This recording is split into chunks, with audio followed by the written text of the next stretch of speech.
Hi everybody, ഞാൻ doctor Pradeep Kumar ഷാനായിസി, Kasaragod Kannur ജില്ലയിലെ ആദ്യത്തെ റുമറ്റോളജിസ്റ്റാണ്. ഞാനിപ്പം നിങ്ങളോട് സംസാരിച്ചുകൊണ്ടിരിക്കുന്നത് മംഗലാപുരം അത്താവർ KMCക്ക് എതിർവശമുള്ളതും ചക്രപാണി അമ്പലത്തിന് സമീപമുള്ളതുമായിട്ടുള്ള അമൃത മൾട്ടി സ്പെഷ്യാലിറ്റി ക്ലിനിക്കിൽ നിന്നാണ്. ഈ വീഡിയോയിൽ നമുക്ക് റുമറ്റോളജിയിലെ ടെസ്റ്റുകളെ കുറിച്ച് ചർച്ച ചെയ്യാം.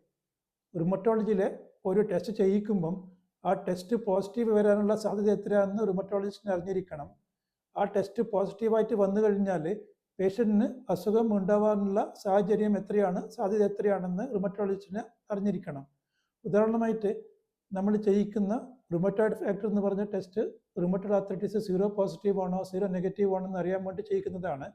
അതേ ടെസ്റ്റ് തന്നെ വേറെ പല അസുഖങ്ങളിലും പോസിറ്റീവായിട്ട് വരാം. ഉദാഹരണത്തിൽ Sjogren syndrome, cryoglobulinemia, histoplasmosis, toxoplasmosis, infective endocarditis മുതലായ അസുഖങ്ങളിലും റുമറ്റോയിഡ് ഫാക്ടർ പോസിറ്റീവായിട്ട് വരാം. രണ്ടാമത് നമുക്ക് ANA എന്ന് പറഞ്ഞ ടെസ്റ്റിനെ കുറിച്ച് ചർച്ച ചെയ്യാം.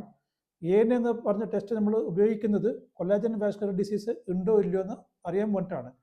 പക്ഷേ വൈറൽ ഇൻഫെക്ഷൻ ഉണ്ടായിട്ട് പനി ഉണ്ടാകുമ്പം നമ്മൾ അനാവശ്യമായിട്ട് ANA ചെയ്തു കഴിഞ്ഞാൽ അത് നോൺ സ്പെസിഫിക് പാറ്റേണിൽ ലോ ടൈറ്ററിൽ പോസിറ്റീവായിട്ട് വരും. പിന്നെ വൈറസ് ഇൻഫെക്ഷൻ പോയി കഴിഞ്ഞ ശേഷം അത് നെഗറ്റീവ് ആവുകയും ചെയ്യും. പിന്നെ CRP പറഞ്ഞൊരു ടെസ്റ്റ് ഉണ്ട്. CRP പറഞ്ഞ ടെസ്റ്റ് അക്യൂട്ട് ഇൻഫ്ലമേഷൻ്റെ മാർക്കറാണ്. അക്യൂട്ട് ഇൻഫ്ലമേഷൻ ഉണ്ടാകുമ്പോൾ നമ്മുടെ മനുഷ്യ ശരീരത്തിൽ ഇൻ്റർലൂക്കിൻ 6 എന്ന് പറഞ്ഞൊരു കെമിക്കൽ ഉണ്ടാവുകയും അത് കരളിലെ കോശങ്ങളിൽ പ്രവർത്തിക്കുകയും ചെയ്യും. അപ്പോൾ കരളിലെ കോശങ്ങളാണ് CRPനെ ഉണ്ടാക്കുന്നത്. CRP പെട്ടെന്ന് ഉയരുകയും താഴുകയും ചെയ്യുന്നതാണ്. അതുകൊണ്ടാണ് അതിനെ അക്യൂട്ട് ഇൻഫ്ലമേറ്ററി മാർക്കർ എന്ന് വിളിക്കുന്നത്. അടുത്തതായിട്ട് നമുക്ക് ESRൻ്റെ കാര്യം നോക്കാം. ESR പ്ലാസ്മയുടെ ഡയലക്ട്രിക് കോൺസ്റ്റൻറ്റിനെ ആശ്രയിച്ചിരിക്കുന്ന ഒരു ഘടകമാണ്. അതുകൊണ്ട് ESR മെല്ലെ ഉയരുകയും താഴുകയും ചെയ്യും.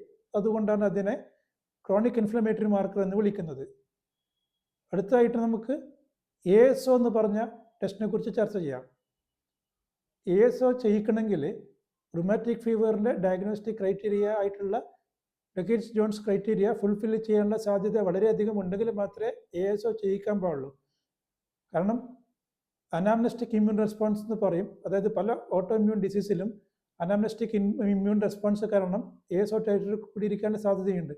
അപ്പം ശരിക്കും റുമാറ്റിക് ഫീവറിൻ്റെ നാച്ചുറൽ ഹിസ്റ്ററി അറിയാതെ, അതായത് പ്രകൃതിദത്തമായിട്ട് റുമാറ്റിക് ഫീവർ എങ്ങനെയാണ് പുരോഗമിക്കുന്നതെന്ന് അറിയാതെ നമ്മൾ ASO ടൈറ്റർ ചെയ്താൽ അത് പോസിറ്റീവായിട്ട് വന്നാൽ നമ്മൾ ചെയ്യുന്ന ഡയഗ്നോസിസ് തെറ്റായിട്ട് വരും.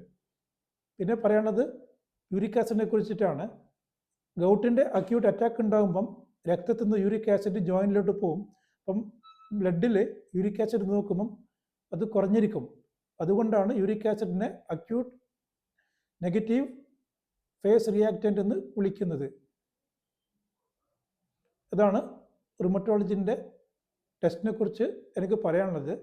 നിങ്ങൾക്കോ നിങ്ങളുടെ ബന്ധുക്കൾക്കോ റുമറ്റോളജിക്കലായിട്ടുള്ള എന്തെങ്കിലും പ്രശ്നങ്ങളുണ്ടെങ്കിൽ വിദഗ്ധ ചികിത്സക്കോ വിദഗ്ധ അഭിപ്രായത്തിനു വേണ്ടി മംഗലാപുരം അത്താവർ KMCക്ക് എതിർവശമുള്ളതും ചക്രപാണി അമ്പലത്തിന് സമീപമുള്ളതുമായിട്ടുള്ള അമൃത മൾട്ടി സ്പെഷ്യാലിറ്റി ക്ലിനിക്കിൽ വന്ന് എന്നെ കൺസൾട്ട് ചെയ്ത് തേടാവുന്നതാണ്. നിങ്ങളുടെ വിലയേറിയ സമയത്തിന് നിങ്ങൾക്ക് എല്ലാവർക്കും നന്ദി, നമസ്കാരം.